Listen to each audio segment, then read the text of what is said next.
Assalamu alaikum warahmatullah. Today I am going to discuss one more chapter of class 11th जो हमारे सामने है probability. तो आज हम यही एक चैप्टर डिस्कस करेंगे यहाँ पे जो ORCC का प्रोग्राम यहाँ पे चल रहा है. तो चलिए हम सबसे पहले प्रोबेबिलिटी देखेंगे. डेफिनेशन प्रोबेबिलिटी क्या होती है? प्रोबेबिलिटी का मतलब होता है इट्स ए चांस, या हम बोल सकते हैं study of chances. Study of chances. Chance क्या होते हैं? फॉर एग्जांपल अगर मैं आपको बोलूंगा कि मेरे पास एक कॉइन है, मैं टॉस कर सकता हूं, इट्स ए चांस. वहां दो कंडीशन हो सकते हैं, या इधर इट विल कम हेड और इधर इट विल कम टेल. तो जहां हम चांसेस के मुतालिक पढ़ेंगे तो उसी चीज को हम बोलते हैं प्रोबेबिलिटी. तो कुछ टर्मिनोलॉजी, कुछ टर्म्स हम सबसे पहले पढ़ेंगे. इसमें से हमारे पास जो सबसे पहली है रैंडम एक्सपेरिमेंट. रैंडम एक्सपेरिमेंट क्या होता है? रैंडम एक्सपेरिमेंट होता है एन एक्सपेरिमेंट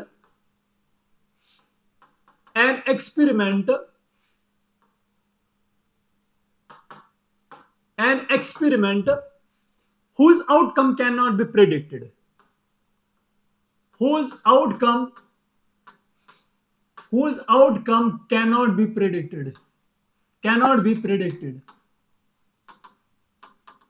जिसका हम आउटकम प्रिडिक्ट नहीं कर सकते, उस चीज को हम बोलते हैं रैंडम एक्सपेरिमेंट. जैसे कॉइन है मेरे पास, मैं डायरेक्टली प्रिडिक्ट नहीं कर सकता हूं कि अगर मैं कोई कॉइन टॉस करूंगा, मैं नहीं कर सकता हूं प्रिडिक्ट इसमें हेड आएगा या टेल आएगा. तो जिस चीज में हम प्रिडिक्ट नहीं कर सकते उसको हम बोलते हैं random experiment. Now sample space क्या होता है? सैंपल स्पेस होता है बराबर set of all possible outcomes. Set of all possible outcomes. Set of all possible outcomes of an experiment. Set of all possible outcomes of an experiment. जो हमारे पास है, मैं आपके पास एग्जांपल देता हूं. फॉर एग्जांपल मैं यहां पे लिखता हूं कि set of all possible outcomes of an experiment. मैंने एक कॉइन टॉस किया. एग्जांपल मैं यहां पे दे दूंगा, टॉसिंग ए कॉइन. अगर मैंने एक कॉइन को टॉस किया है तो उसकी जो सैंपल स्पेस क्या आ जाएगी? इधर it will come as head और टेल. तो सैंपल स्पेस को हम डिनोट करते हैं एस से. तो यहां से जो हमारे पास आउटकम्स आ जाएंगे, या इधर इट विल कम हेड और इधर इट विल कम टेल. अगर मेरे पास एक डाई है, मैं एक और एग्जांपल दे दूंगा. डाई को हम ले लेंगे. अगर मैं एक डाई को रोल करूंगा यहां पे, तो डाई में क्या होता है? सैंपल स्पेस उसमें क्या आ सकता है?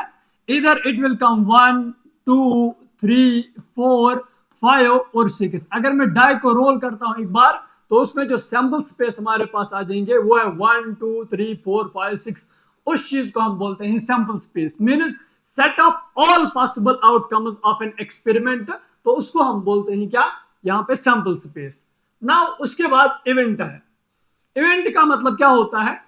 Any subset of a sample space. कोई भी सबसेट ऑफ सैंपल स्पेस का ले लो. लेट अस सपोज मेरे पास यही एग्जांपल, जैसे अगर हमारे पास है, मैंने एक डाई को रोल किया है, उसमें सैंपल स्पेस आ रहा है 1 2 3 4 5 6. लेट अस सपोज मैं ए को एक लेता हूं, एक सेट है, उसमें लेता हूं मैं set of even number. Late us suppose मैं लेता हूं 2 4 6. मैंने ले लिया ए सेट, उसमें सेट ऑफ इवन नंबर्स ले लिए हैं. बी में कोई और सेट लेता हूं, उसमें फॉर एग्जांपल ऑड नंबर्स को लेता हूं, उसमें 1 3 5 लेता हूं. अगर आप देखोगे A is subset of S, B भी सबसेट ऑफ एस है, तो मैं लिख सकता हूं A is subset of S. यहां बी भी हमारे पास सबसेट ऑफ एस है. तो इसका मतलब है इवेंट का मतलब होता है एनी सबसेट, कोई भी सबसेट जो सैंपल से, any subset of sample space. कोई भी सबसेट सैंपल स्पेस का हो सकता है. जैसे ए हमारे पास है, ये इसका सबसेट है, उस चीज को हम बोलते हैं इवेंट. यहां दो कंडीशन होते हैं. इस प्रोबेबिलिटी में दो चीजें लगते हैं. एक तो आपने पढ़ा होगा जो सेट थ्योरी होता है, जो चैप्टर नंबर 1 11 का, और परम्यूटेशन और कॉम्बिनेशन में कुछ कॉन्सेप्ट्स इसमें लगते हैं. तो वो भी हम डिस्कस यहां पर करेंगे. उसके बाद है कॉम्प्लीमेंट्री इवेंट. कॉम्प्लीमेंट्री इवेंट का मतलब क्या होता है? Let A be an event. अगर मेरे पास कोई इवेंट है of S, then S minus A is called a complementary of A.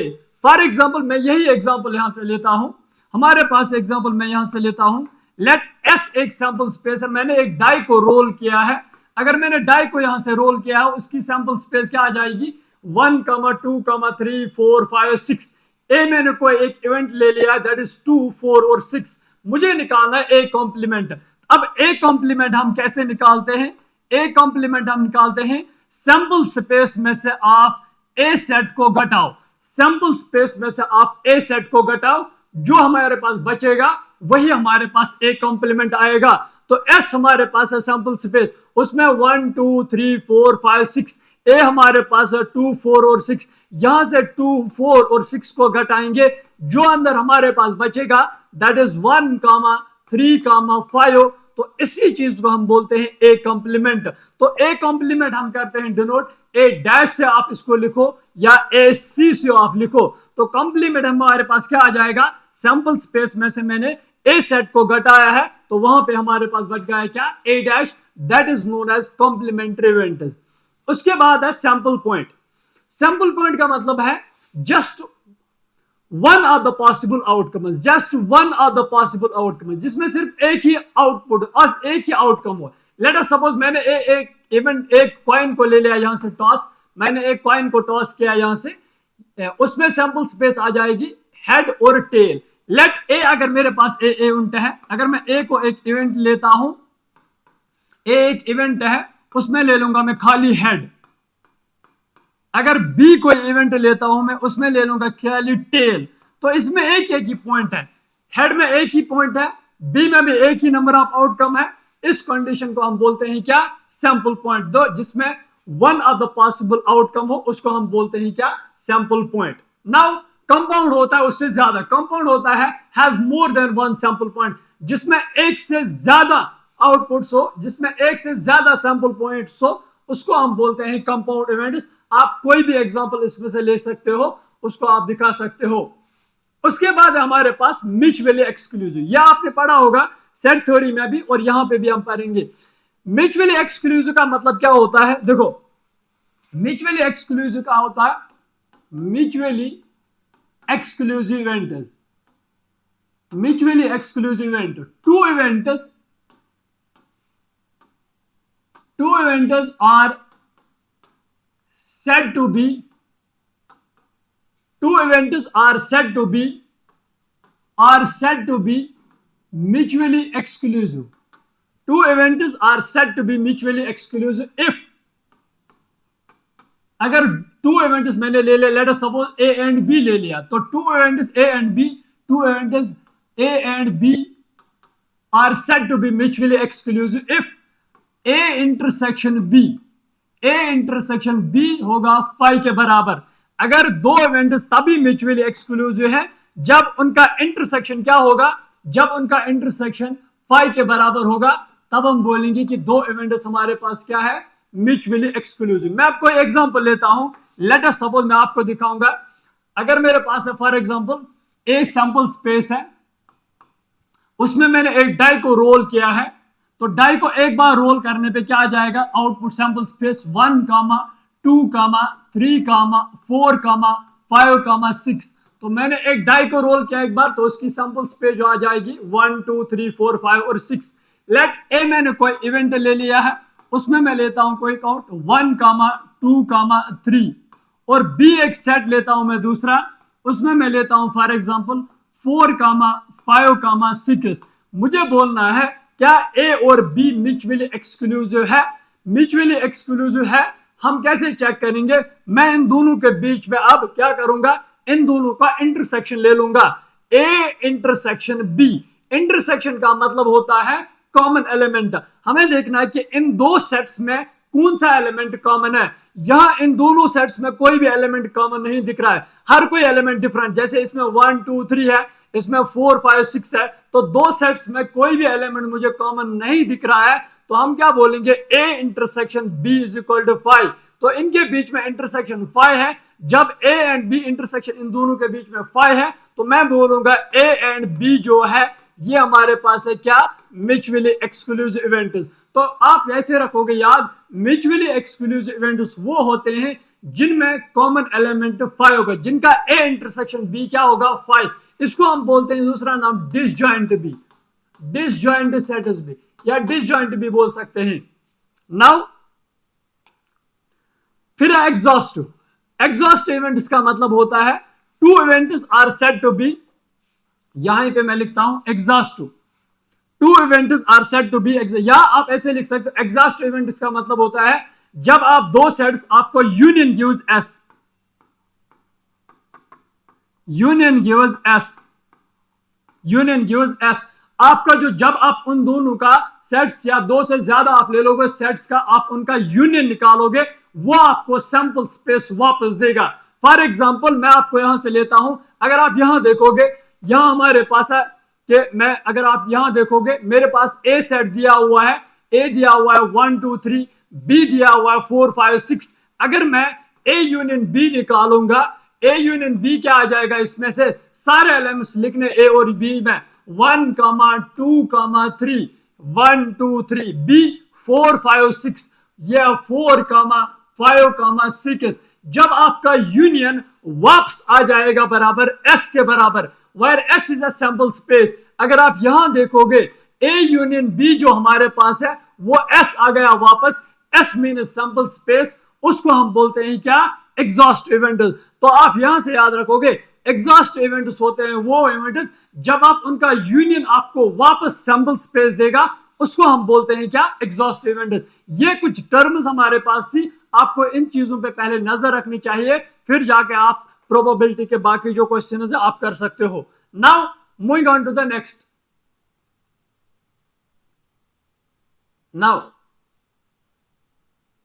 उसके बाद है प्रोबेबिलिटी लाइन, ये चीजें भी आपको पता होनी चाहिए। प्रोबेबिलिटी लाइन मैंने यहां पे बना के रखी है, देखो प्रोबेबिलिटी लाइन होता है इम्पॉसिबल मीन्स 0%, सर्टेन मतलब 100%। इम्पॉसिबल का मतलब क्या होता है, जिसकी प्रोबेबिलिटी 0 होगी, जिसकी प्रोबेबिलिटी 0 होगी उसको हम बोलते हैं इम्पॉसिबल इवेंट। अगर मैं बोलूंगा इम्पॉसिबल है 0%, फॉर एग्जांपल मैं आपको बोलूंगा इफ, एग्जांपल के तौर पर इफ टुडे इज फ्राइडे, आज फ्राइडे है, if today is Friday, tomorrow is Sunday. If today is Friday, tomorrow is Sunday, क्या ये बात सच है? नहीं है। अगर आज फ्राइडे है कल संडे नहीं हो सकता है, ये चीजें इम्पॉसिबल है। जब भी हमारे पास इम्पॉसिबल आता है, उसकी जो प्रोबेबिलिटी होती है वो हमेशा 0 होती है। याद रख लेना, इम्पॉसिबल इवेंट की जो प्रोबेबिलिटी है वो हमेशा 0 होती है। नाउ सर्टेन का मतलब क्या होता है, जिसमें आप डैम श्योर हो, जिसमें आप डैम श्योर हो, उस कंडीशन को हम बोलते हैं सर्टेन इवेंट्स, या हम उसको बोलते हैं श्योर इवेंट्स भी। अगर यही चीज मैं लिखूंगा if today is Friday and tomorrow is Saturday, अगर आज फ्राइडे है टुमारो सैटरडे है, तो इसका मतलब है ये कंडीशन है ये 100% सही है। मैं आपको ऐसे भी कहूंगा earth revolves round the sun, honest is the best policy, ये चीजें 100% ट्रू है। तो earth revolve around the sun ये भी सच है। कुरान में एक चीज लिखा अल्लाह ताला ने, वहां बोला गया है, अल्लाह ताला ने कुरान में फरमाया है सबअ समावातिन तिबाका, 7 आसमान है, ये बात भी सच है, 100% सच है, इसमें कोई श्योरिटी है ही, इसमें कोई बात गलत है ही नहीं, तो ये 100% सच है। जैसे कुरान में एक जगह फरमाया, पहली जो सूरह है सूरह बकरा में, ज़ालिकल किताबुल ला रैब फीह, रब खुद फरमाता है there is no doubt in this book, इसमें 100% सच्चाई की, इस जो हमारे पास जो कुरान की किताब है उसमें कोई शक है ही नहीं, जिसमें आपके पास शक की कोई गुंजाइश ही नहीं है, उसको हम बोलते हैं 100%। जो बात 100% सही है उसको बोलते हैं हम सर्टेन इवेंट्स या श्योर इवेंट्स बोलते हैं। अब जब हमारे पास है प्रोबेबिलिटी 50%, उसको हम बोलते हैं इवन चांसेस। जब हमारे पास इवन चांसेस होती है उसकी प्रोबेबिलिटी 50% हो सकता है। फॉर एग्जांपल मैं आपको ऐसे बोल सकता हूं कि सोनम लोटस ने कहा है कल से बारिश हो सकती है कश्मीर में, लेकिन इसमें 50-50 चांसेस है, पड़ भी सकती है नहीं भी पड़ सकती है। अब अगर उसके बाद है यहाँ पे अगर 50% से ज्यादा चांसेस है, इफ 50% से ज्यादा चांस 100% से कम, उसको बोलते हैं लाइकली। जैसे 66.6% मैंने बोला है, तो आप ऐसे रखोगे याद, इफ 50% से ज्यादा 100% से कम या 60, उसको बोलते हैं हम लाइकली चांसेस। जैसे अगर 50% से कम होता है उसको बोलते हैं अनलाइकली चांसेस। जैसे हमारे पास कोई ग्राफ होता है, इंडिया और पाकिस्तान के बीच में कोई मैच चल रहा है, यहाँ पे कल जो सीरीज होने जा रही है वो है ऑस्ट्रेलिया और इंडिया के बीच में, वहां चांसेस हो सकते हैं फॉर एग्जांपल इसके 75% चांसेस है। अगर यहाँ 75% है और यहाँ पे जो बाकी है वो यहाँ पे है, इसका मतलब है इनकी जो प्रोबेबिलिटी है वो है लाइकली, हिंदुस्तान की जीतने की चांसेस ज्यादा है, तो इसका मतलब है ये लाइकली चांसेस है। अगर पाकिस्तान के कम चांसेस है, लेट अस सपोज हम बोलते हैं अगर 50% से कम है उसको हम बोलते हैं अनलाइक चांसेस। तो आपको यहां से याद होना चाहिए कि अगर इम्पॉसिबल इवेंट है, probability of impossible event is always zero. अब यहां से मैं एक और स्लाइड ऐड करना चाहता हूं, कुछ चीजें आपको याद रखनी चाहिए। रिमार्क, जो प्रोबेबिलिटी ऑफ पहली कंडीशन, प्रोबेबिलिटी ऑफ ई, जो probability of E is always greater और इक्वल टू जीरो, लेस और equal to one. Probability of E जो है वो हमेशा ग्रेटर और इक्वल टू जीरो और लेस और इक्वल टू वन। अभी मैंने आपको बोला है इफ प्रोबेबिलिटी इज जीरो उसको हम बोलते हैं impossible event, if probability is one तो इसको हम बोलते हैं श्योर इवेंट और सर्टेन इवेंट। प्रोबेबिलिटी जो होती है वो हमेशा लाई करती है जीरो और वन के बीच में, दोनों या जीरो हो सकता है या प्रोबेबिलिटी वन हो सकती है या इनके बीच में हो सकते हैं। प्रोबेबिलिटी इज नेवर नेगेटिव, ना प्रोबेबिलिटी वन से ज्यादा हो सकता है ना प्रोबेबिलिटी जीरो से कम हो सकती है, मींस नेगेटिव नहीं हो सकती है। प्रोबेबिलिटी 1.2 नहीं हो सकता है, ये भी नहीं हो सकता पॉसिबल। तो हमने कहा यहां से अगर प्रोबेबिलिटी ऑफ, जैसे यहां पे जीरो है इसको हम लिखेंगे यहां से प्रोबेबिलिटी ऑफ, इसको हम बोलते हैं impossible, and probability of one is called as sure event, sure event या सर्टेन इवेंट। और ये भी याद रखना ऑब्जेक्ट्स आ सकता है, प्रोबेबिलिटी इज ग्रेटर और इक्वल टू जीरो, लेस और इक्वल टू वन। एक और बात, sum of all the probabilities always equal to one, sum of all the probability is equal to 1, is equal to 1, वो 1 के बराबर है। एक और चीज हमने याद रखी, आपने 10th में ये भी पढ़ा है, probability of A plus probability of not A, वो भी होता है बराबर 1। Probability of A plus probability of not A is equal to 1, ये भी आपको याद रहना चाहिए। और उसके बाद नेक्स्ट स्लाइड,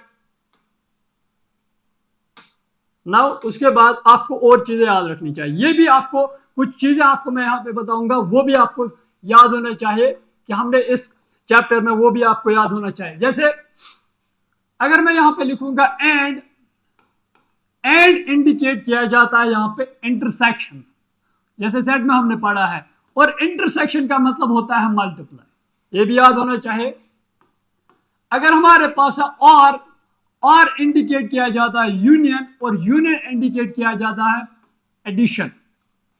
और उसके बाद अगर हमारे पास है नॉट ए, अगर हमारे पास आ गया है नॉट ए, नॉट ए का मतलब होता है बराबर ए डैश, ए डैश का मतलब होता है ए कॉम्प्लीमेंट, वो मैंने आपको बोला है। और ए कॉम्प्लीमेंट हम कैसे निकालते हैं, सैंपल स्पेस में से आप ए को घटाओ, उसको हम बोलते हैं क्या, ए कॉम्प्लीमेंट। अगर हमारे पास है नॉट बी, नॉट बी का मतलब होता है बी डैश। अगर हमारे पास है नीदर ए, नीदर ए का मतलब होता है नॉट ए, नीदर ए का मतलब होता है नॉट ए, और नॉट ए का हम बोलते हैं क्या, ए डैश। नाउ उसके बाद अगर नीदर बी होगा, नीदर बी हम लिखते हैं क्या, नॉट बी, और नॉट बी का हम लिखते हैं क्या, बी डैश। और उसके बाद एक और चीज आपको याद होना चाहिए, अगर मैं लिखूंगा नॉर ए, नॉर, नॉर का मतलब होता है, याद रख लेना, नॉर का मतलब होता है, जब 12th में आप पढ़ोगे वहां लॉजिक गेट्स होते हैं फिजिक्स में, आपने पढ़ा होगा नॉर गेट्स जो होते हैं, नॉर गेट्स, एंड गेट्स, और गेट्स, नॉर वहां पे लॉजिक गेट्स हैं, वहां गेट्स में आप ये चीज पढ़ोगे। नॉर होता है दो चीजों से बना होता है, नॉर बनता है दो चीजों से, एक होता है बराबर नॉट प्लस और से, और नॉट प्लस और, याद रख लेना, नॉर जो होता है वो बनता है दो चीजों से, नॉट प्लस और नॉट प्लस और जो होता है वो देता है एंड, और एंड हमें क्या देता है, इंटरसेक्शन, और इंटरसेक्शन होता है बराबर मल्टीप्लाई। जब भी आपको क्वेश्चन में नॉर दिया हुआ है, ये लॉजिक गेट्स में होता है, नॉर देता है नॉट प्लस और से बना हुआ है, और नॉट प्लस और देता है बराबर एंड, और एंड होता है बराबर इंटरसेक्शन, इंटरसेक्शन का मतलब होता है मल्टीप्लाई। तो ये चीजें भी आपको बहुत ही इंपॉर्टेंट याद होनी चाहिए कि आपको क्वेश्चन में कि जहां आपको एंड आएगा आप, इसका मतलब है इंटरसेक्शन आपको लेना है, और जब होगा तो आपको यूनियन लगाना है। अगर नॉट ए होता है तो ए डैश, नॉट बी होगा तो बी डैश, नीदर ए होता है तो इसका मतलब है नॉट ए और नॉट बी, नॉट ए का मतलब ए डैश। अगर नॉर होगा, ये फिजिक्स में आपने पढ़ा होगा, लॉजिक गेट्स में है, मैं यहां से बोलता हूं, नॉर बनता है दो चीजों से, एक है नॉट प्लस और नॉट प्लस और देता है एंड, और एंड मतलब होता है इंटरसेक्शन, और इंटरसेक्शन का मतलब होता है मल्टीप्लाई। नाउ उसके बाद है कॉइन, पहले हम कॉइन पढ़ेंगे। कॉइन में आपने ऑलरेडी पढ़ा होगा, कॉइन की जो फॉर्मूला है that is equal to 2 raised power n, लेकिन ये कंडीशन तब है जब अनबाइसेड कॉइन होगा, अनबाइसेड कॉइन, अनबाइसेड कॉइन का मतलब है जिसमें एक साइड है और दूसरे साइड टेल होगा, अनबाइसेड कॉइन होता है वो। फॉर्मूला है कॉइन की 2 raised power n, where n होता है नंबर ऑफ टाइम्स और how many times you will toss the coin. Let us suppose, मैं एग्जांपल के साथ आपको समझा दूंगा, अगर n is equal to 1, if a coin is tossed once, अगर if a coin is tossed once तो यहां क्या आ जाएगा value 2 raised power 1 that is equal to 2, जो हमारे पास सैंपल स्पेस आ जाएगी। एक कॉइन को जब हमने टॉस किया है वहां सैंपल स्पेस दो आ सकते हैं, इधर इट विल कम हेड और इधर इट विल कम इधर इट विल कम टेल। तो यह आ सकता है हेड और यह आ सकता है टेल। अगर हमने दो कॉइन को टॉस किया है 2 raised power 2 is equal to 4, या if a coin is tossed 2 times तो 2 रेज्ड पावर 2 4 आ जाएगा। सैंपल स्पेस जो उस टाइम बन जाएगी, हमारे पास जो सैंपल स्पेस उस टाइम बन जाएगी वो आ जाएगा, इधर इट विल कम हेड और हेड, या आ जाएगा हेड टेल, या आ जाएगा टेल हेड, और या आ जाएगा टेल टेल। जब दो कॉइन्स को आपने टॉस किया है सैंपल स्पेस 4 आ सकते हैं, लेकिन जब हमने कॉइन को 3 बार टॉस किया है, if a coin is tossed 3 times, sample space आ जाए 2 रेज्ड पावर 3 हो गया बराबर 8, सैंपल स्पेस जो हमारे पास बन जाएगा। अब आपको उसको बनाना है, मैं आपको एक शॉर्टकट मेथड दिखाऊंगा, एक ट्रिक के हिसाब से आप बनाओगे कि सैंपल स्पेस 8 बराबर होने चाहिए। यहां पे आप नजर रख लेना, if a coin is tossed 3 times will get outcomes, हमारे पास 8 आएंगे। अब हम सैंपल स्पेस कैसे बनाएंगे, आप मेरी तरफ ध्यान रख लेना, मैं आपको दिखाऊंगा कि हम सबसे पहले कैसे बनाएंगे सैंपल शॉर्टकट मेथड में। अब देखो, सबसे पहले 8 का जो हाफ होता है, 8 का हाफ क्या होता है, 8 का हाफ होता है 4, तो इसका मतलब है हम क्या लिखेंगे यहां से, हेड 4, 1 2 3 4, मैंने हेड 4 लिखे, और यहां से लिखूंगा टेल 4, 1 2 3 4, क्योंकि 8 का हाफ होता है 4, 4 हेड और 4 टेल। फिर उसके बाद क्या करोगे, 4 का हाफ क्या होता है 2, तो यहां लिखोगे आप 2 हेड और 2 टेल, फिर 2 हेड और 2 टेल।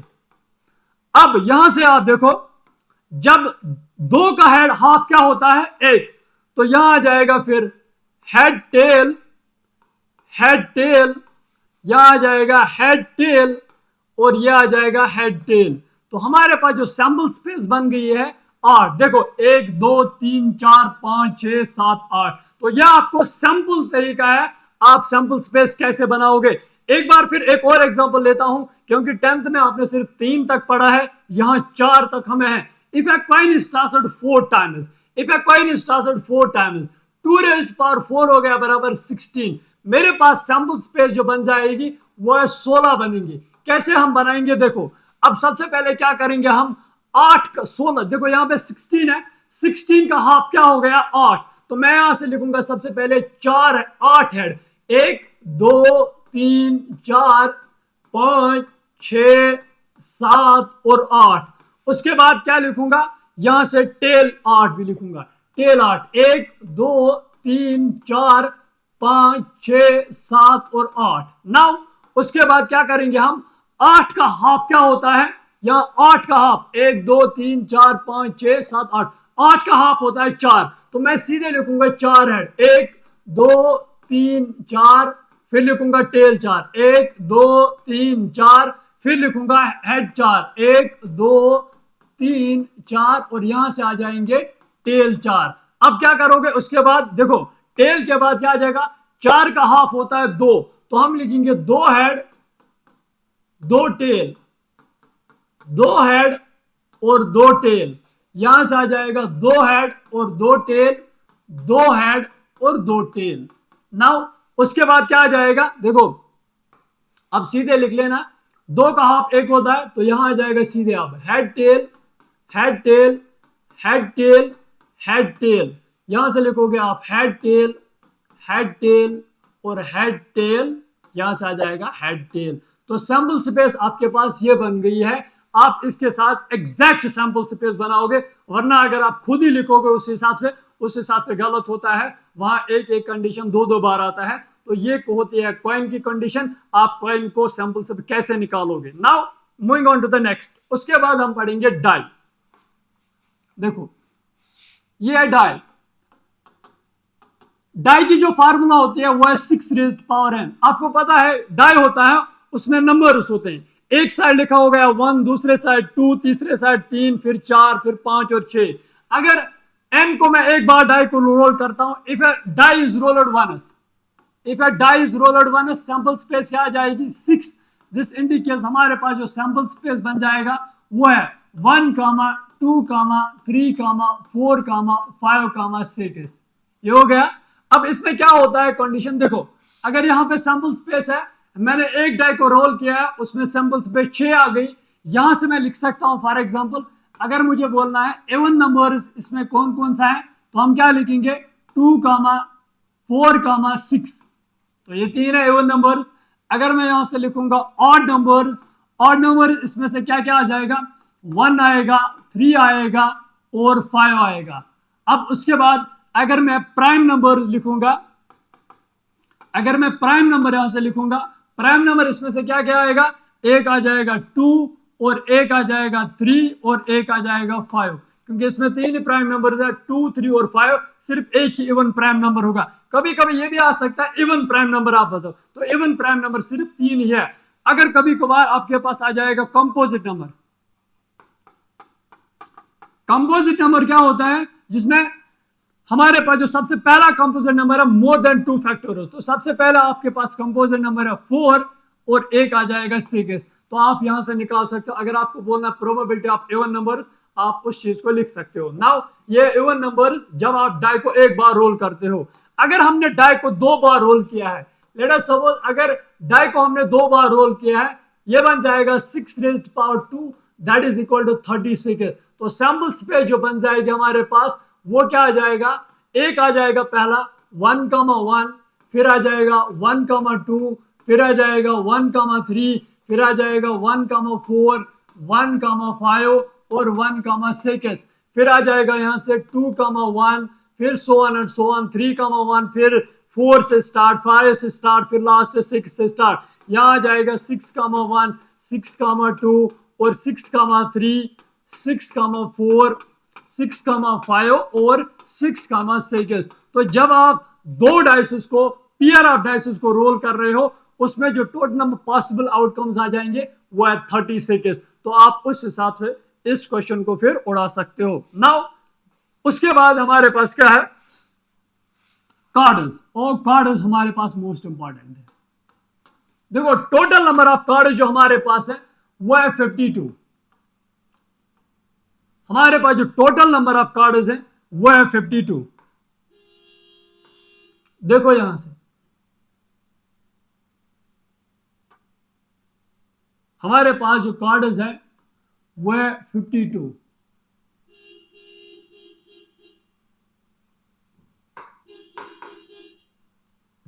यहां आप नजर रखें।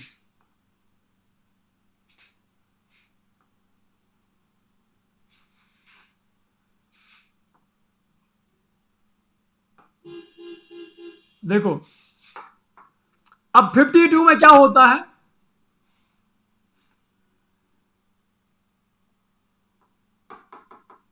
हाँ 52 होते हैं हमारे पास। देखो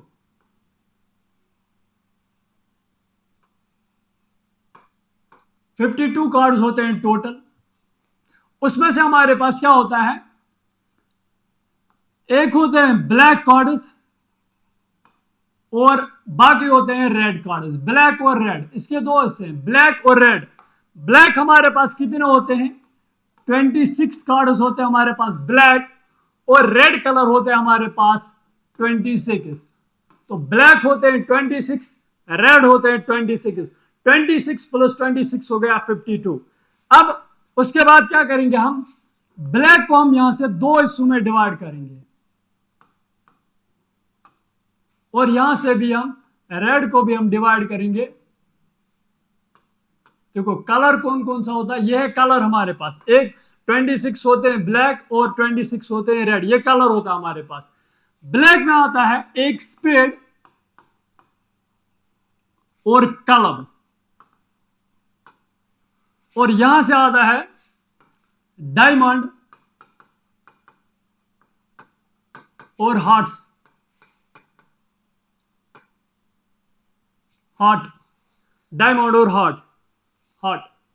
अब स्पेड में कितने होते हैं कार्ड, स्पेड में होते हैं 13 कार्ड, कलम में भी होते हैं 13 कार्ड,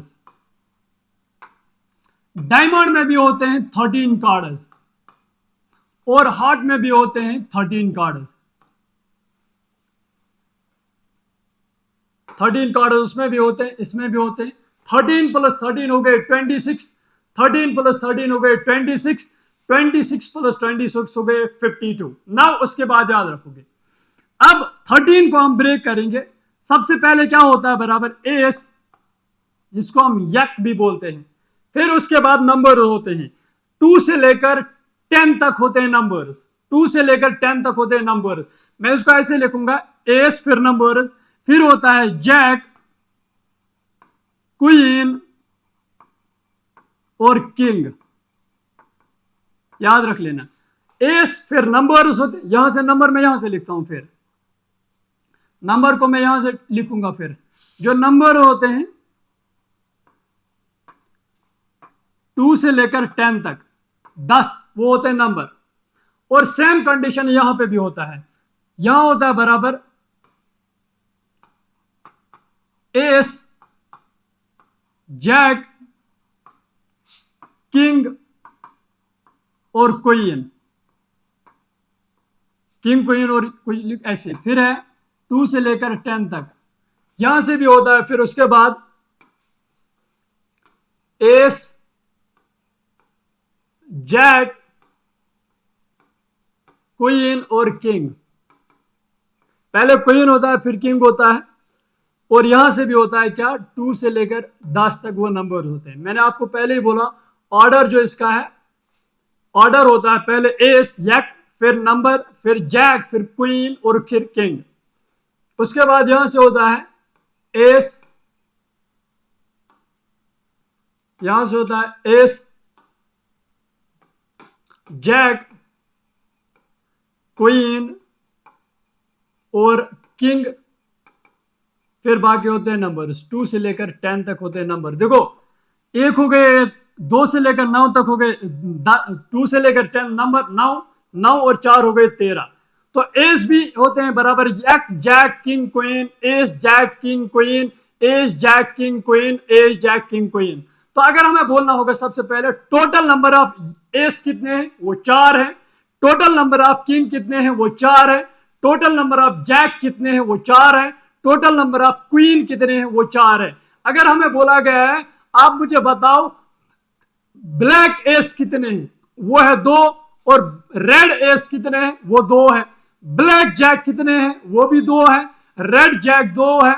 ब्लैक किंग 2 है और रेड किंग 2 है।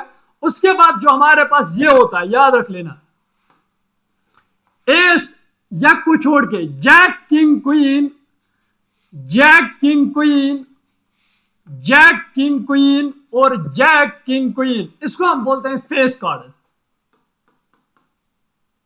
जो फेस कार्ड्स होते हैं हमारे पास 4 into 3 that is equal to 12।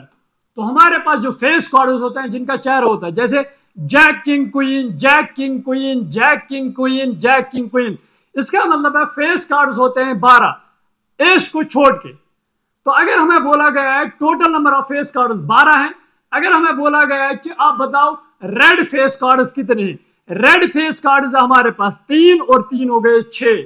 अगर हमें बोला गया है कि आप मुझे बताओ ब्लैक फेस कार्ड्स कितने हैं, वह 3 और 3 हो गए 6। तो black face card 6, red face card 6, total face cards हैं 12। उसके बाद है ऑनरी कार्ड्स। ऑनरी कार्ड्स है वो है 4 into 4 that is equal to 16। Ace को लेके जैसे एस जैक किंग क्वीन, ये 4, ये यहां से 4, ये पूरे 4 और ये 4, 4 4 8 4 12 4 16। तो ऑन रिकॉर्ड जो हमारे पास होते हैं वो है 16। तो यहां से अगर आप देखोगे ये चीज आपको मोस्ट इंपॉर्टेंट याद रखना है, ये मोस्ट इंपॉर्टेंट है। इसके आगे हमें क्वेश्चंस भी आपको करने हैं क्योंकि ये आपको 12th में भी जरूरत लगेगा और यहां पे भी आप देखोगे। सुनो, पहले सबसे पहले हमारे पास 52 कार्ड्स है टोटल, उसमें से 2 होते हैं 50 ब्लैक कार्ड्स और रेड कार्ड्स 2 हिस्से, उसमें से ब्लैक होते हैं 26 और रेड होते हैं 26। अब ब्लैक के 2 हिस्से होते हैं स्पेड और क्लब, और रेड के होते हैं डायमंड और हार्ट्स। तो स्पेड में होते हैं 13 कार्ड्स, क्लब में भी होते हैं 13 कार्ड्स, डायमंड में भी होते हैं 13 कार्ड्स और हार्ट्स में भी होते हैं, हार्ट में भी होते हैं 13 कार्ड्स। अब इसमें आप इसको ब्रेक करो, देखो 13 में से कौन कौन कार्ड होता है, मैंने आपको पहले ही बोला, पहला एस, उसके बाद नंबर होता है 2 से लेकर 10 तक, फिर जैक, फिर क्वीन और लास्ट में किंग। तो ये हो गए 13 कार्ड्स। यहां से भी होता है जैसे एस जैक किंग और क्वीन, जैक किंग और क्वीन, एस जैक किंग और क्वीन, मैंने आपको टोल दिखाया है। फेस कार्ड्स होते हैं 12, टोटल है 4 यहां पे देखो 1 2 3 4 कॉलम्स। 4 into 3 हर किसी में 3 कार्ड होते हैं, 4 into 3 हो गए 12। ऑनरी कार्ड जो होते हैं वो है 16 जैक किंग क्वीन को लेके। तो अब हमारे पास ऑनरी कार्ड होते हैं 16। नाउ ये हो गया डिटेल्ड एक्सप्लेनेशन। अब हम क्वेश्चन पे जाएंगे तो हम क्वेश्चन उसको उड़ा देंगे। नाउ क्वेश्चन नंबर 1 देखो, क्वेश्चन नंबर 1 हमारे पास है a die is rolled, a die is rolled, let E be the event that die shows 4, F be the event that die shows even number, or E and F mutually exclusive। मैंने आपको already बोला है a die is rolled, जब die आप role करोगे तो sample space आ जाएगा हमारे पास क्या 1, 2, 3, 4, 5, 6। ये हमारे पास आ गया सैंपल स्पेस। नाउ ई हमारे पास क्या दिया हुआ है, देखो E is equal to E be the event die shows 4, die में 4 एक बार है तो E आ जाएगा 4 एक बार ऐसे। F be the event die shows even number, तो हमें लिखना है F एक इवेंट है जिसमें इवन नंबर है सैंपल स्पेस में। देखो इवन नंबर है, एक है 2, एक है 4 और एक है 6, तो इवन नंबर आएगा F में 2, 4, 6। नाउ उसके बाद और ई एफ म्यूचुअली एक्सक्लूसिव, मैंने आपको ऑलरेडी बोला है म्यूचुअली एक्सक्लूसिव क्या होते हैं, 2 events A and B are said to be mutually exclusive if A intersection B is equal to 5। अगर इन दोनों का इंटरसेक्शन 5 के बराबर है तो यहां से हम निकालेंगे इंटरसेक्शन, तो E इंटरसेक्शन F क्या आ जाएगा, इंटरसेक्शन का मतलब होता है कॉमन एलिमेंट। अब आप देखो इन दोनों में कॉमन एलिमेंट क्या दिख रहा है, that is equal to 4 is इसका मतलब है E intersection 5, E intersection F हमारे पास 4 आ गया, इज नॉट इक्वल टू 5, ये 5 के बराबर नहीं आएगा। तो हम कहेंगे therefore E and F, therefore E and F और नॉट म्यूचुअली एक्सक्लूसिव। तो ये इस क्वेश्चन का आंसर है। तो पहला क्वेश्चन हमने उड़ा दिया है। Now moving on to the question number next. Now देखो ये भी आसान सा क्वेश्चन है। A die is thrown, पहली कंडीशन में एक डाई को रोल करेंगे हम, A die is thrown, तो सैंपल स्पेस आ जाएगी 1, 2, 3, 4, 5, 6। तो ये हमारे पास है डाई सैंपल स्पेस। नाउ पहला हमारे पास क्या दिया हुआ, a number less than 6, less than 6 कितने हैं, वो आ जाएगा बराबर 1, 2, 3, 4, 5, 6, ये आ गया ए। उसके बाद बी अगर आप देखोगे, बी हमारे पास क्या है, ए नंबर ग्रेटर देन 7। अगर आप इसमें देखोगे सैंपल स्पेस में ग्रेटर देन 6, इसमें कोई है ही नहीं नंबर। जब है ही नहीं इसमें तो हम यहां पे इसको कैसे लिखते हैं, दैट इज इक्वल टू 5। फिर उसके बाद है सी, देखो सी हमारे पास क्या है, A multiply of 3। Multiply of 3 कौन कौन सा आ जाएगा, 3 1 is 3 और 3 2 हो गया 6, तो ये दो आएंगे। नाउ डी हमारे पास दिया हुआ है, ए नंबर लेस देन 4, 4 से छोटा, 4 से छोटे कौन कौन सा नंबर है इसमें, 1, 2 और 3, 1, 2, 3, तो यह आ गया डी। उसके बाद ई आप देखो, ई क्या है, ई हमारे पास an even number greater than 4, हमें इवन नंबर लेने हैं लेकिन 4 से बड़े, ग्रेटर देन 4। देखो 2 भी इवन है, 4 भी इवन है, लेकिन हमें बोला है ग्रेटर देन 4, ग्रेटर देन 4 एक ही नंबर है, that is equal to 6। Now उसके बाद है एफ, तो a number not less than 3, ये याद रख लेना, not less than 3, a number not less than 3, 3 से छोटा नहीं होना चाहिए। तो 3 से छोटा सिर्फ 2 ही हो सकते हैं, 1 और 2, तो बाकी कौन कौन सा है, ग्रेटर देन 3 भी इसमें आ जाएगा, दैट इज 3, 4, 5 और 6। तो एफ में ये नंबर आएंगे 3, 4, 5 और 6, क्योंकि यहां बोला गया है a number not less than 3, वो 3 से छोटा नहीं होना चाहिए। तो वो 3 से बड़ा हो सकता है, 3 ग्रेटर और इक्वल टू, वो आ जाएगा 3, 4, 5 और 6। नाउ अब हमें क्या निकालना है, देखो यहां से आप देखो, पहले हमें बोला गया ए यूनियन बी, तो सबसे पहला है हमारे पास, हमें निकालना है ए यूनियन बी। ये आसान है, ए यूनियन बी क्या है, इन दोनों का यूनियन निकालना। देखो ये सीधे आ जाएगा, ए यूनियन बी आ जाएगा सीधे ए बराबर 1, 2, 3, 4, 5, 6 और 5, 5 का मतलब that is an empty set. चाहे आप इसको लिखो तो वो आ जाएगा 1, 2, 3, 4, 5, 6, वो ऑलरेडी ए वाला सेट है। ए इंटरसेक्शन बी अगर आप देखोगे, ए इंटरसेक्शन बी का मतलब होता है कॉमन। इन दोनों में कॉमन क्या है, कुछ है ही नहीं। जब है ही नहीं तो यहां पे हम क्या लिखेंगे 5, बाकी आप सीधे लिखोगे B union C, E intersection F, D intersection E, आप खुद निकालोगे। और यह जैसे हमारे पास है यहाँ पे एफ कॉम्प्लीमेंट में आपको दिखाऊंगा, एफ कॉम्प्लीमेंट। अभी मैंने आपको बोला है एफ कॉम्प्लीमेंट होता है सैंपल स्पेस में से आप एफ को घटाओ। देखो एफ में कौन कौन सा एलिमेंट है, 3, 4, 5, 6, 3, 4, 5, 6, ये है ना, 3, 4, 5, 6 को आपको घटाने हैं, वहां बचा है 1, 2, तो एफ कॉम्प्लीमेंट आ जाएगा 1, 2। तो यह आपका आंसर है, आप उसमें से बाकी निकाल दो। जैसे ए माइनस सी का मतलब होता है डिफरेंस, ए माइनस सी भी एक दिखाऊंगा। ए माइनस सी का मतलब होता है आपको ए के वो एलिमेंट्स लिखने हैं जो सी में नहीं है। अब आप देखो ए के वो एलिमेंट्स लिखो जो सी में नहीं है। ए 1 यहां पे है, यहां नहीं है, तो पहला आ जाएगा 1 आएगा। अगर आप यहां देखोगे 2, वो सी में भी है ही नहीं, तो वो 2 आ जाएगा। अगर आप यहां देखोगे 3, वो यहां पे है, ये नहीं लिखना है। 4 यहां है, यहां नहीं है, तो वो आ जाएगा 4। फिर यहाँ पे 5 है, यहाँ पे 5 भी है ही नहीं, तो वो भी आ जाएगा। उसके बाद 6 है यहाँ पे, वो 6 है। तो डिफरेंस का मतलब है ये डिफरेंस।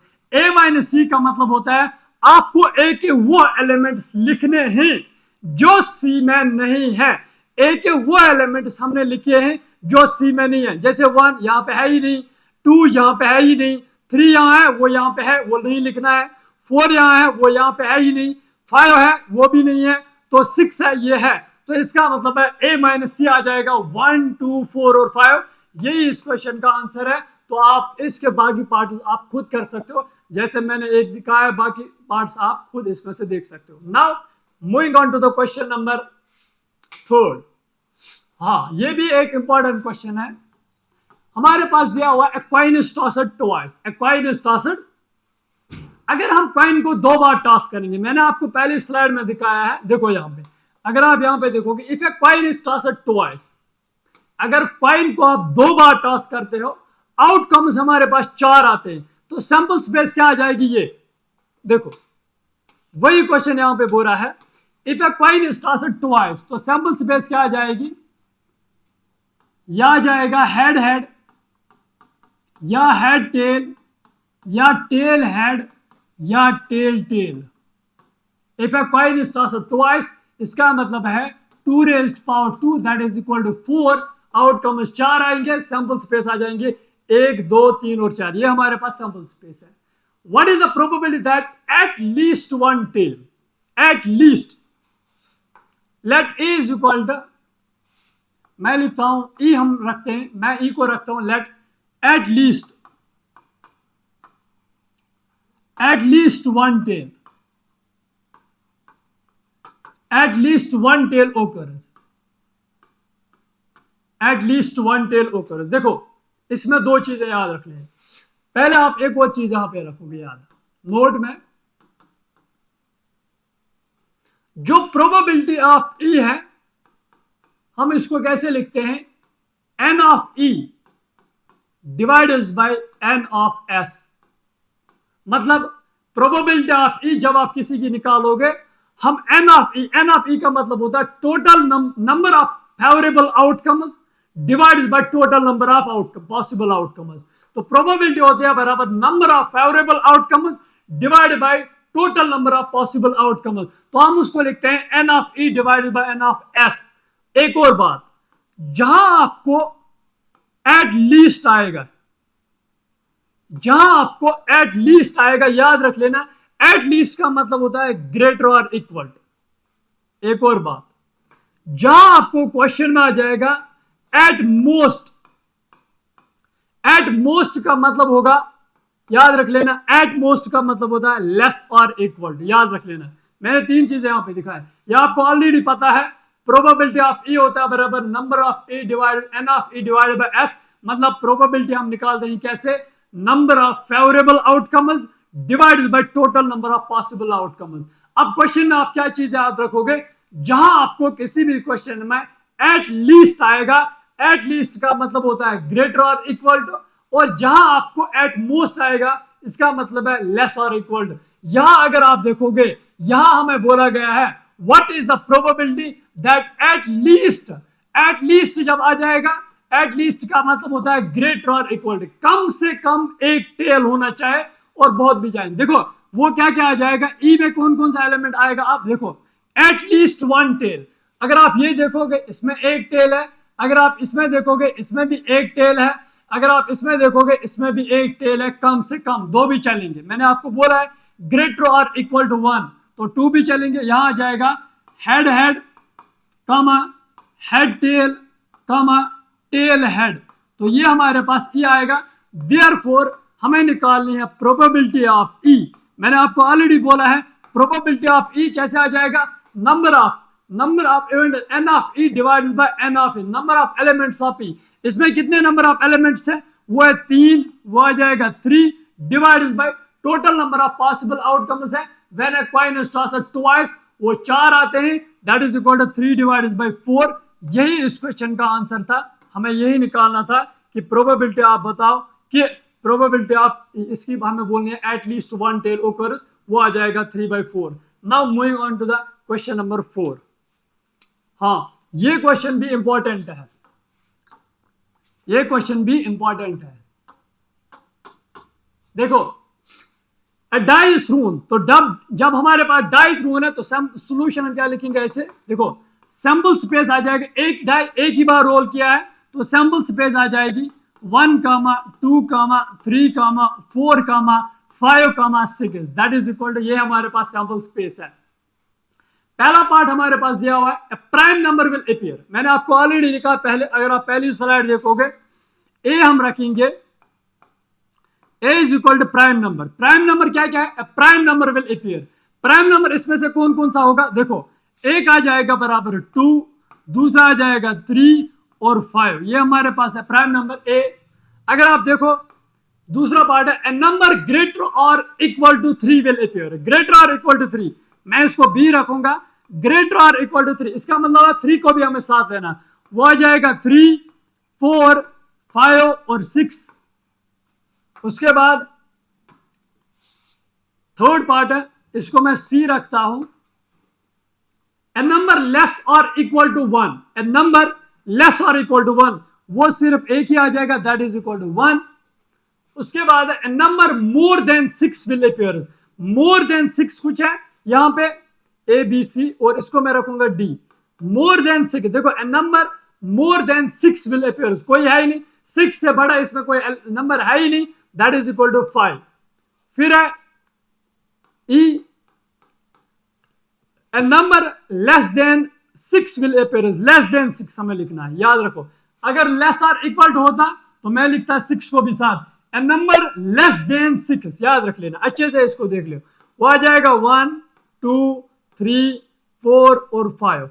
नाउ अब हमें निकालने इनकी प्रोबेबिलिटी, देखो एक एक करके प्रोबेबिलिटी निकालेंगे, यहीं पे दिखा दूंगा, यहीं से निकालूंगा प्रोबेबिलिटी ऑफ ए, क्या आ जाएगा, अब देखो इसमें कितने एलिमेंट्स है, 1, 2, 3, वो आ जाएगा बराबर 3 divide by total number of outcome, इसमें कितने पॉसिबल आउटकम, वो है 6, दैट इज इक्वल टू 1/2, तो पहला खत्म। प्रोबेबिलिटी ऑफ बी देखो, उसमें कितने एलिमेंट्स है, 1, 2, 3, 4, दैट इज इक्वल टू 4/6, इसको आप काटो, कैंसिलेशन करो, 2 2s और 2 3s, that is equal to 2/3। तीसरा हमारे पास है प्रोबेबिलिटी ऑफ सी, इसमें एक ही एलिमेंट है, दैट इज इक्वल टू 1/6। फिर है प्रोबेबिलिटी ऑफ डी, वो आ जाएगा बराबर 0/6, दैट इज इक्वल टू 0, क्योंकि ये एम्प्टी सेट है, इसमें कोई एलिमेंट है ही नहीं, तो ये आ जाएगा 0। और लास्ट में है प्रोबेबिलिटी ऑफ ई, तो प्रोबेबिलिटी ऑफ ई इसमें क्या है, 1, 2, 3, 4, 5, वो आ जाएगा 5/6। तो ये इस क्वेश्चन का आंसर है। इतना आसान सा क्वेश्चन है, लेकिन एग्जाम में इसके पॉसिबिलिटीज आने के चांसेस मैक्सिमम हैं। Now moving on to the question number next, question number 5, और ये क्वेश्चन भी वेरी वेरी इंपॉर्टेंट है। देखो यहां से इसका सॉल्यूशन में लिखूंगा, यहां पे लिखा है a card is selected from a pack of 52 cards, तो टोटल नंबर ऑफ कार्ड्स हमारे पास क्या है, 52। हमें बोलना है पहला ए पार्ट हमारे पास दिया हुआ है, देखो how many points are there in a sample space, इसमें कितने पॉइंट्स हैं, पॉइंट्स यहां पे इंडिकेट किया जाता है कि इसमें कितने कार्ड्स हैं, तो टोटल कार्ड्स हमारे पास क्या है, वो है 52, तो टोटल कार्ड्स 52 है, तो सैंपल स्पेस पॉइंट्स भी उतनी ही आ जाएंगे जितने नंबर ऑफ कार्ड्स हैं। B, calculate the probability that the card is an ace of spade, देखो यहां में लिखा गया है ace of spade, ace of spade अगर आप देखोगे, मैंने आपको ऑलरेडी बोला है, देखो यहां से स्पेड, टोटल स्पेड होते हैं 4, टोटल स्पेड होते हैं कितने, 4। एस ऑफ स्पेड हमें बोलना है, एस ऑफ स्पेड, स्पेड में कितने एस होते हैं, वो है 1, स्पेड में कितने एस होते हैं, 1, हमें बोला गया है एस ऑफ स्पेड, स्पेड में खाली 1 एस होते हैं, वरना टोटल एसेस होते हैं 4, हमें लेकिन बोला गया है स्पेड में कितने एस होंगे, सिर्फ 1 होगा, तो इस क्वेश्चन का आंसर क्या हो जाएगा, तो यहां आ जाएगा ace of spade, probability of ace of spade वो आ जाएगा बराबर, एस ऑफ स्पेड आ जाएगा बराबर 1 डिवाइडेड बाय 52, खेल खत्म। Now moving on to the next C part, calculate the probability that the card is an ace, अब देखो यहां पे प्रोबेबिलिटी ऑफ एस, तो एस हमारे पास कितने है टोटल 4, तो टोटल एसेस है 4 divided by total number of out, total है 52। अगर आप 52 इसको आप कैंसलेशन करो वो क्या आ जाएगा 1/13, क्योंकि 4 1 4 13। नाउ उसके बाद है ब्लैक कार्ड्स, इसका दूसरा पार्ट है probability of black cards. Probability of black card, black card हमारे पास कितने होते हैं 26, वो है 26 डिवाइडेड बाय 52, तो 26 को आप कैंसिल करो यहां से, 26 1 26 2, तो वो आ जाएगा दैट इज इक्वल टू 1/2। तो ये इस सवाल का ये क्वेश्चन नंबर 5 भी हो गया। Now moving on to the question number 6। अब देखो ये भी क्वेश्चन नंबर 6 हम करेंगे। देखो 3 coins are tossed, probability of getting, सबसे पहले हमारे पास 3 कॉइन्स है, मैंने आपको वो भी दिखाया है। देखो अगर आप यहां पे नजर रखोगे, यहां पे मैंने आपको ऑलरेडी करके रखा है वो, जब हम 3 कॉइन्स को टॉस करते हैं 2 raised power 3 is 8, तो नंबर ऑफ आउटकम्स हमारे पास क्या आ जाएंगे 8, सैंपल स्पेस 8 बनेंगे, 1 2 3 4 5 6 7 8, तो 2 raised power 3 हमारे पास क्या आ जाएगा 8। देखो ये वाला क्वेश्चन हमारे पास 3 कॉइन्स आर टॉस्ड, तो ये बन जाएगा हमारे पास सैंपल स्पेस आ जाएंगे 8, तो 2 raised power वो आ जाएगा ऐसे 2 raised power 3 that is equal to 8, sample space 8 बनाएंगे। 8 कैसे हम बनाएंगे, अभी मैंने आपको बोला है 8 का हाफ क्या होता है 4, तो यहां आप लिखोगे 4 हेड 1 2 3 4, और यहां से आप लिखोगे टेल 4 1 2 3 4, उसके बाद 4 का हाफ क्या होता है 2, यहां से लिखोगे हेड हेड, फिर टेल टेल, फिर हेड हेड, और यहां से आ जाएगा टेल टेल, और फिर क्या लिखोगे 2 का हाफ 1, यहां से आ जाएगा head tail head tail head tell और हेड टेल। पहले आपको ये सैंपल स्पेस बनानी पड़ेगी 1 2 3 4 5 6 7 8, क्योंकि 2 raised power 3 हो गया 8, तो 8 हमारे पास आ जाएंगे आउटपुट्स, तो सैंपल स्पेस हमारे पास ये बन गई है। Now find the probability of getting 3 head. देखो पहला पार्ट हमारे पास क्या है 3 हेड्स,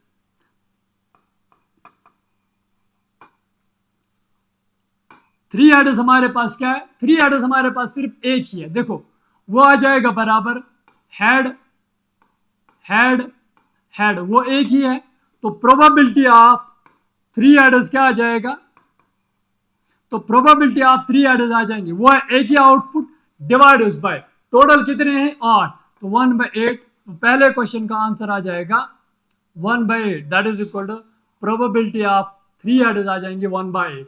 नाउ उसके बाद है दूसरा, देखो एट मोस्ट, याद रखो at most 2 heads, at most मैंने आपको अभी बोला है। देखो यहां पे अगर आप याद रखोगे, यहां पे आप नजर रखो, एट लीस्ट का मतलब होता है ग्रेटर और इक्वल टू, एट मोस्ट का मतलब होता है लेस और इक्वल टू, यहां एट मोस्ट बोला गया है, तो हमें क्या बोला गया है इसमें एट मोस्ट कितने हेड्स, एट मोस्ट 2, तो 2 या 2 से कम अगर कोई भी नहीं होगा वो भी चलेगा। देखो मैक्सिमम हमें 2 होने चाहिए, उसमें से 2 किस में आ जाएंगे, देखो अगर आप यहां पे देखोगे 2 हेड्स होने चाहिए क्या मैक्सिमम, इसमें 3 हेड्स है तो ये भी आ जाएगा, इसमें 2 हेड्स है, नहीं नहीं ये नहीं आएगा, इसमें 3 हेड्स है, हमें होने चाहिए मैक्सिमम 2, सॉरी ये नहीं आएगा, एक तो ये आ जाएगा, इसमें भी 2 है, इसमें 1 है क्योंकि लेस और इक्वल टू 2 है, तो वो आ जाएगा, ये भी आ जाएगा, ये भी आ जाएगा, इसमें भी 1 है, इसमें कोई है ही नहीं तो वो भी चलेगा। मैंने आपको बोला है एट मोस्ट का मतलब होता है लेस और इक्वल टू, कितने हैं 2, तो 2 से छोटा, यहां पे 1 है कोई है ही नहीं तो वो भी आ जाएगा, तो इसका मतलब है एट मोस्ट में कितने आएंगे, एक तो आ जाएगा हेड हेड टेल, दूसरा आ जाएगा हेड टेल हेड, तीसरा आ जाएगा हेड टेल टेल, और यह आ जाएगा टेल हेड हेड, और आ जाएगा टेल हेड टेल, और आ जाएगा टेल टेल हेड, और आ जाएगा टेल टेल टेल। तो सैंपल स्पेस बन गया 1 2 3 4 5 6 7। तो probability of therefore probability of at most probability of at most two headers. तो टू हेडर्स क्या आ जाएगा, दैट इज इक्वल टू वो आ जाएगा आंसर 7 डिवाइडेड बाय टोटल है 8, तो ये आ जाएगा 7/8। तो इस वाले क्वेश्चन का आंसर आ जाएगा 7/8। हो गए दो। नाउ तीसरा पार्ट देखो, इसका थर्ड पार्ट है at least two headers. At least two headers का मतलब होता है ग्रेटर और इक्वल टू। ग्रेटर और इक्वल टू का मतलब होता है दो या दो से ज्यादा। ग्रेटर और इक्वल टू दो मतलब मिनिमम आपके पास दो होने चाहिए, मैक्सिमम ज्यादा हो सकते। देखो एक तो यह आ जाएगा, इसमें 3 हेडर्स है, यह आ जाएगा एट लीस्ट ग्रेटर और इक्वल टू दो होने चाहिए जरूरी। और ये भी आ जाएगा, ये भी आ जाएगा, इसमें एक ही हेड है, इसमें 2 हेड है, ये भी आ जाएगा। और ये नहीं आएगा, ये भी नहीं आएगा, और ये भी नहीं आएगा। कौन कौन सा आ जाएगा एट मोस्ट टू हेड्स में? Head head head head head tail, head tail head, और आ जाएगा tail head head, tail head head. याद रख लेना। तो probability of therefore probability of at least two headers वो आ जाएगा बराबर 1 2 3 और 4, दैट इज इक्वल टू वो आ जाएगा बराबर 4 डिवाइडेड बाय 8, वो आ जाएगा 1/2। यही इस क्वेश्चन का आंसर था। तो इस क्वेश्चन का हो गए ये वाला पार्ट भी आपको क्लियर। तो मैंने तीनों के तीन ही पार्ट इसमें दिखाए एक एक करके। तो आपको ये चीजें, ये क्वेश्चन नंबर 6 भी है, इंपॉर्टेंट क्वेश्चन है, याद रख लेना। सिर्फ दो ही चीज, एट मोस्ट जब आ जाएगा तो लेस और इक्वल टू है, एट लीस्ट जब यहाँ पे आ जाएगा वो है ग्रेटर और इक्वल, यहाँ 2 है तो 2 हेड्स है। अगर 3 होगा तो आपको एट लीस्ट ग्रेटर और इक्वल टू 3 लिखना है। लेकिन सिर्फ आपको यही चीज लिखना है याद, एट लीस्ट जब आएगा तो आपको ग्रेटर और इक्वल लिखना है, जहां एट मोस्ट आएगा वहां लेस और इक्वल आएगा। बाकी आप इसको देख सकते हो। तो question moving on, question number 7। If 2/11 is the probability of an event, what is the probability of the event not A? तो अगर we know that, देखो हमें पता है, we know that probability of A plus probability of not A, वो भी मैंने पहली स्लाइड में लिखा है। probability of A plus probability of not A is equal to 1। यहां है 2/A is the probability of an event, तो इसकी probability दी हुई है 2/11 plus probability of not A वो is equal to 1। तो हमें निकालना है what is the probability of not A, that is equal to probability of not A आ जाएगा बराबर 1 माइनस, इसको इधर ले जाओ 2 डिवाइडेड बाय 11। अब आप इसको सॉल्व कीजिए, 11 माइनस 11 माइनस आ जाएगा 2, दैट इज इक्वल टू 11। तो यहां से आ जाएगा प्रोबेबिलिटी ऑफ नॉट ए। जब आप इसको सॉल्व करोगे ये बन जाएगा प्रोबेबिलिटी ऑफ नॉट ए, हमारे पास आ जाएगा 11 माइनस 2 क्या हो जाएगा बराबर, that is equal to 9 divided by 11। तो यही इस क्वेश्चन का आंसर था। इतना आसान सा क्वेश्चन ये भी हमारे पास हुआ है। तो प्रोबेबिलिटी ऑफ नॉट ए आ गया बराबर 9/11। तो क्वेश्चन नंबर 7 भी हमारे पास हो गया है क्या क्लियर। तो ये आसान सा क्वेश्चन था ऑलरेडी। नाउ क्वेश्चन नंबर 8 देखो, क्वेश्चन नंबर 8,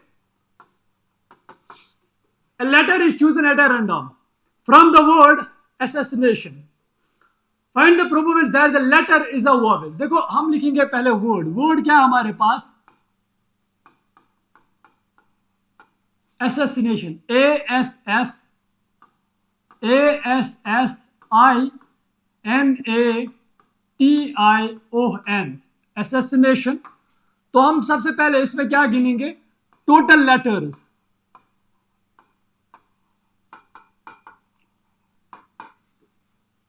टोटल लेटर्स कितने? 1 2 3 4 5 6 7 8 9 10 11 12 और 13। तो टोटल लेटर्स है इसमें 13। हमें बोलना है what is the probability that the letter is a vowel. अगर आप देखोगे यहां से वॉवेल हमारे पास कितने हैं, यहां से हम लिखेंगे वॉवेल और यहां से आ जाएगा कॉन्सोनेंट।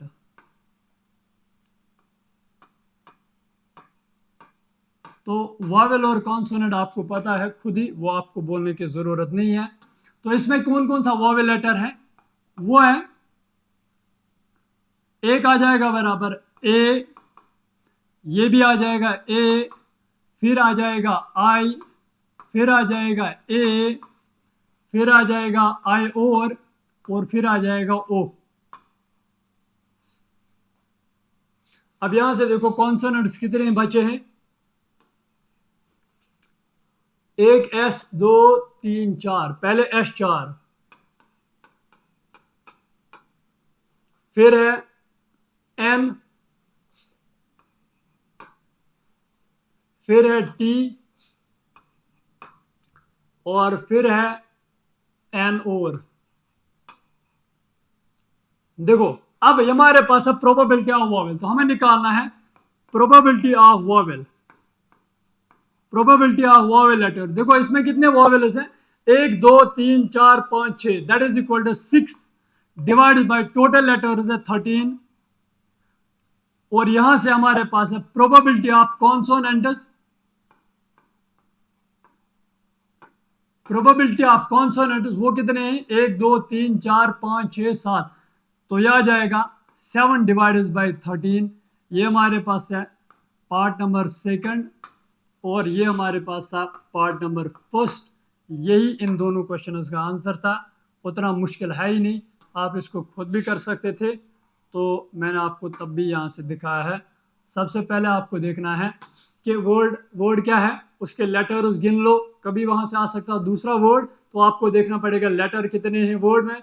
फिर अगर यहाँ से निकाला वॉवेल्स, उसके बाद कॉन्सोनेंट्स लिखना है, तो उसके बाद प्रोबेबिलिटी वॉवेल की देखनी है कितने हैं और कॉन्सोनेंट्स कितने हैं। तो आपको लिख सकते हो यहाँ से 6 वॉवेल्स थे और 7 कॉन्सोनेंट, 6 + 7 हो गया 13। तो ये क्वेश्चन नंबर 8 भी हमने सॉल्व किया है। तो इस हिसाब से question number 8। Now moving on to the question number 9।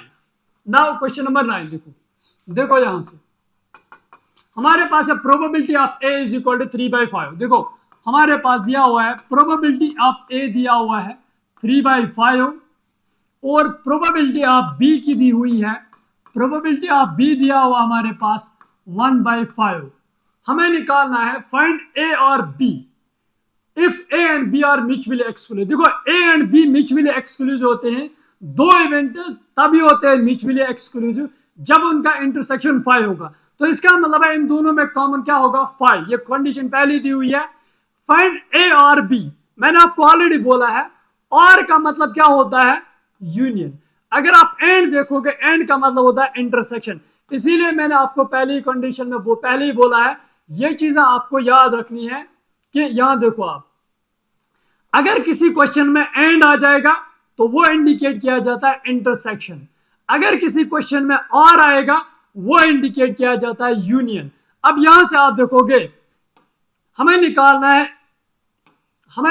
है और फाइंड ए और B, therefore probability of A और बी, ए और बी का मतलब होता है probability of A union B. और probability of A union B किसके बराबर है?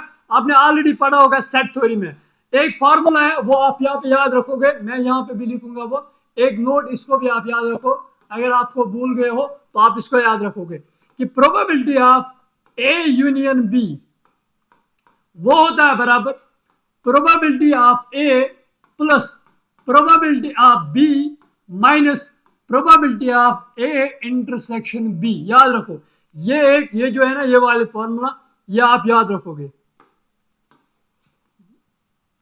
ये वाले आप याद रखोगे कि probability of A union B जो है वो होता है बराबर probability of A plus probability of B minus times probability of A intersection B. लेकिन यहां हमें दिया गया है कि वो म्यूचुअली एक्सक्लूसिव है, तो इसका मतलब इंटरसेक्शन 5 होगा, 5 मीनस 0। तो probability of A union B आ जाएगा बराबर probability of A plus probability of B. This is implies, यह आ जाएगा इक्वल टू 3/5 डिवाइडेड बाय 1/5। तो probability of A union B जो है वो आ गया 3/5। अब यहां से आप क्या करोगे, इनको आप ए यूनियन बी को आप क्या करो, कॉमन निकालोगे एलसीएम, यह आ जाएगा 5, 3 + 1 हो जाएगा 4, दैट इज इक्वल टू 4/5। तो इस क्वेश्चन का आंसर भी हमारे पास क्या आ गया है, 4/5। मैंने आपको ऑलरेडी लिखा है, और आ जाएगा तो यूनियन, एंड आ जाएगा तो इंटरसेक्शन। तो probability of A union B है, फॉर्मूला हमारे पास है, probability of A union B होता है probability of A probability of B minus times probability of A intersection B.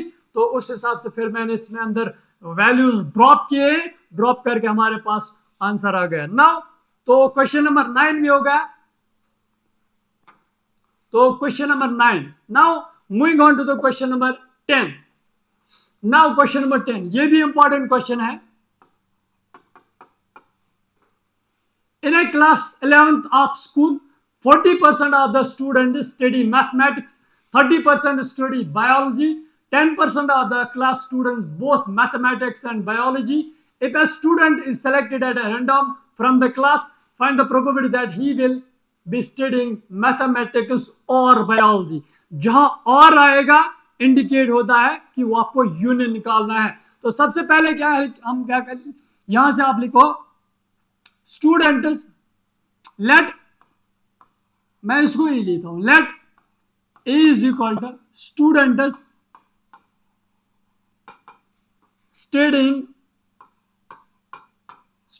Study mathematics. कितने स्टूडेंट्स हैं जो मैथमेटिक्स पढ़ते हैं, वो है 40%, दैट इज इक्वल टू 40%। अब अगर आप देखोगे, लेट ई एफ को मैं रखता हूं 30% of biology, student study biology, student study biology, bio वो है 30%।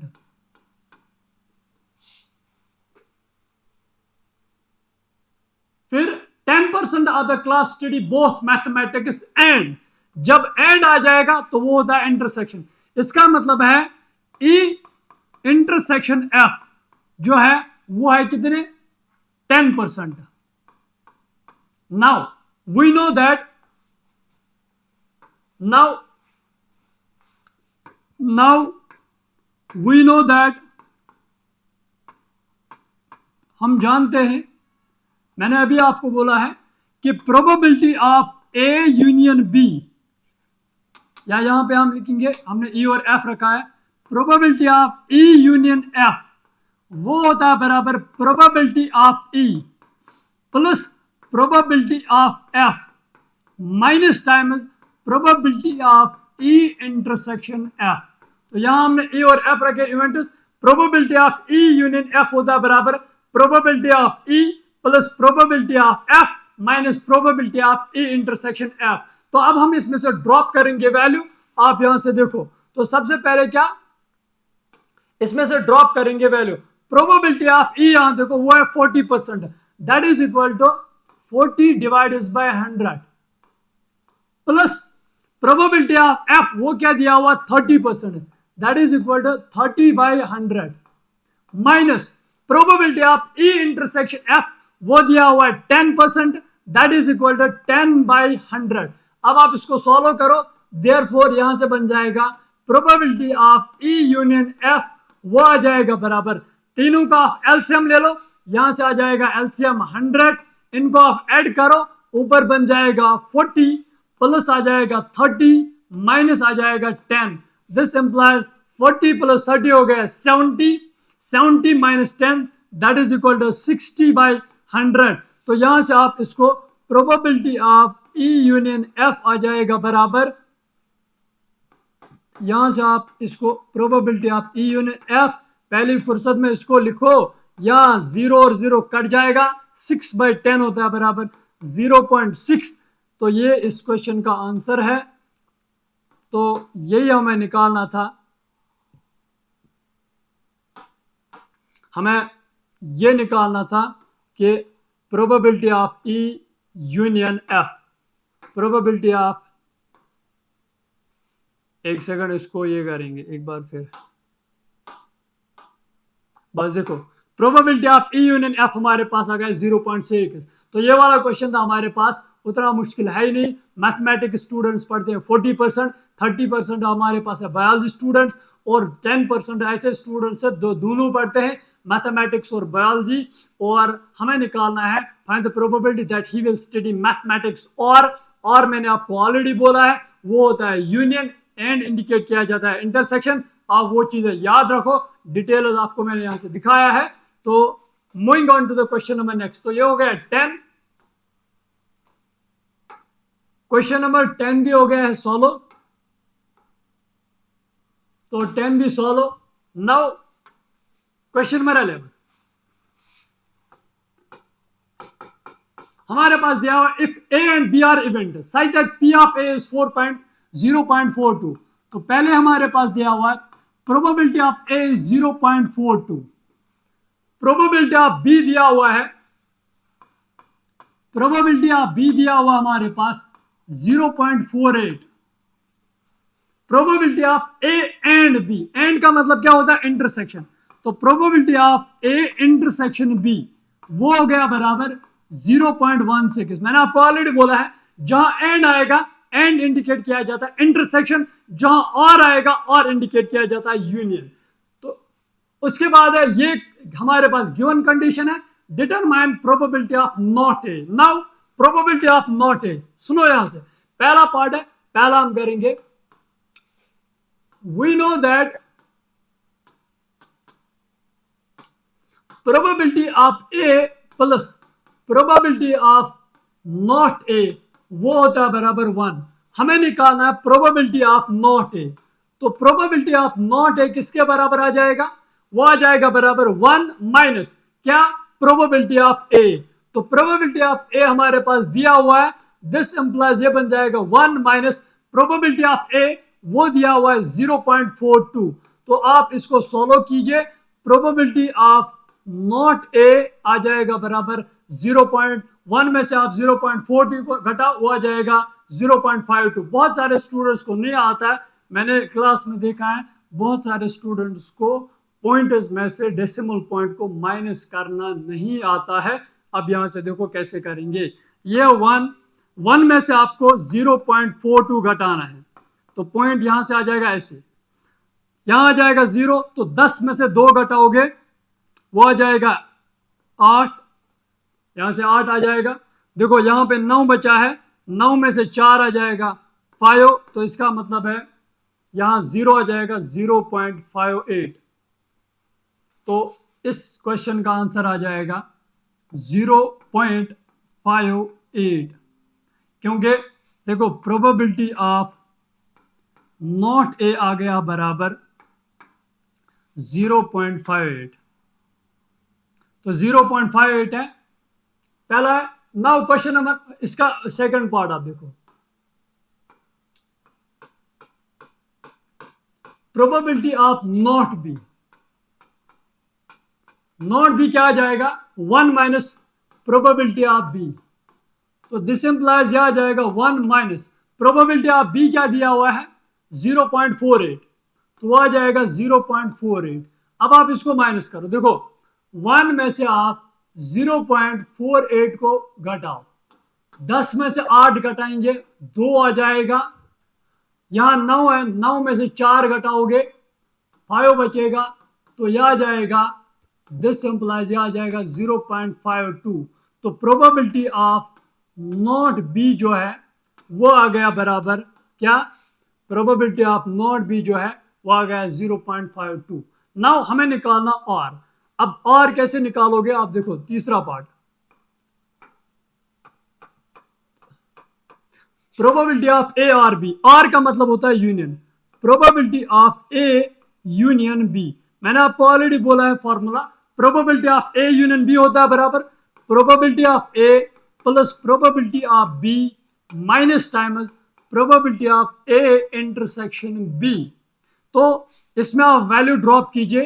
प्रोबेबिलिटी ऑफ ए क्या है, वो है 0.48 प्लस प्रोबेबिलिटी ऑफ बी है 0.4, नहीं प्रोबेबिलिटी ऑफ क्या दिया हुआ, ए दिया हुआ 0.42, probability of A 0.42 plus probability of B है 0.48 माइनस आप करो probability of A intersection B, वो भी हमारे पास दिया हुआ है, दैट इज इक्वल टू 0.16।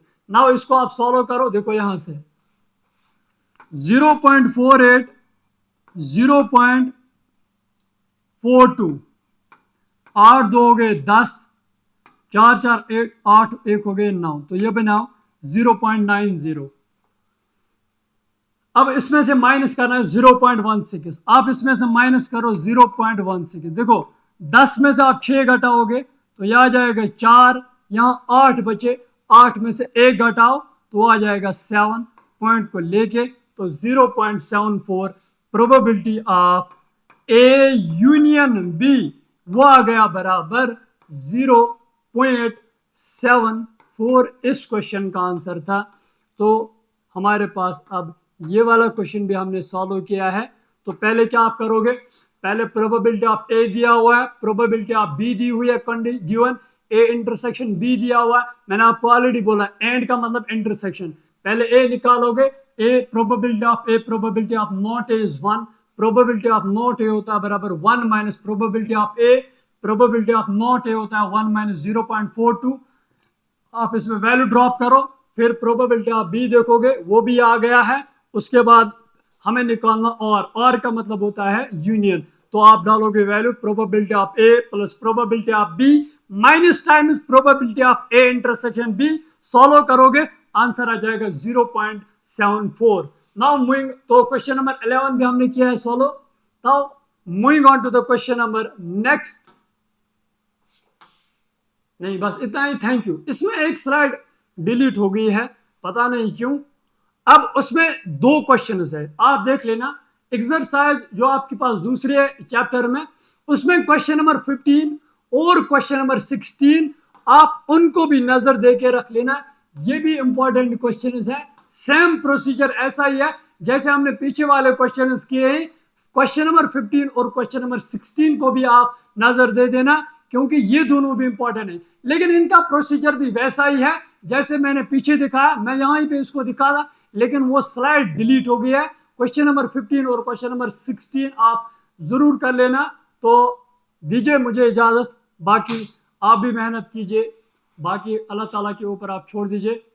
तो मेरे लिए भी आप दुआ कर लेना, और टीचर्स की दुआ हमेशा स्टूडेंट्स के साथ होती है। तो अल्लाह हाफिज़, बाकी वस्सलाम।